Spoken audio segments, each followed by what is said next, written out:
In today's video, I'm going to teach you how to record an adjusting journal entry in QuickBooks Online. This guide is designed to help you seamlessly navigate through the essential steps to ensure accurate accounting in your business. Let's begin by accessing the journal entry form. First, you'll need to log into QuickBooks Online. Once you're in, direct your attention to the top left corner where you'll see the plus new button. Click this and you should notice various options under different categories. For our purposes today, we're going to focus on the Other section.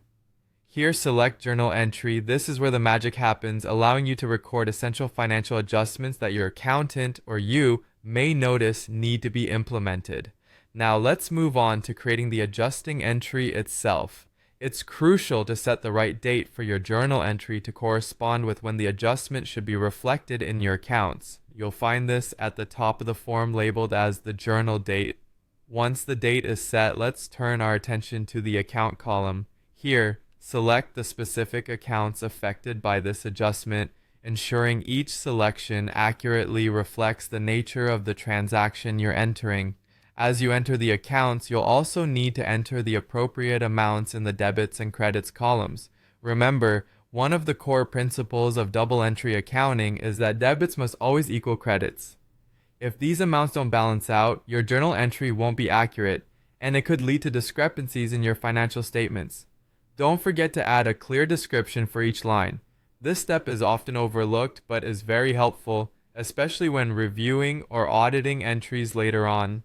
The description should simply and clearly explain the reason for the adjustment, ensuring there's no confusion about why this entry was necessary.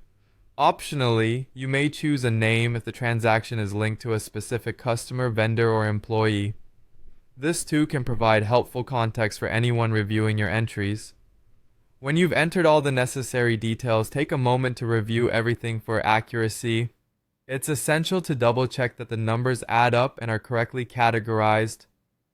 Once satisfied with the entry, you have two options. You can click Save and Close if you're done for now, ending the session. However, if you have more entries to make, choose Save and New to seamlessly transition into recording another journal entry. And there you have it. Your accountant's adjusting entry is now recorded in QuickBooks Online.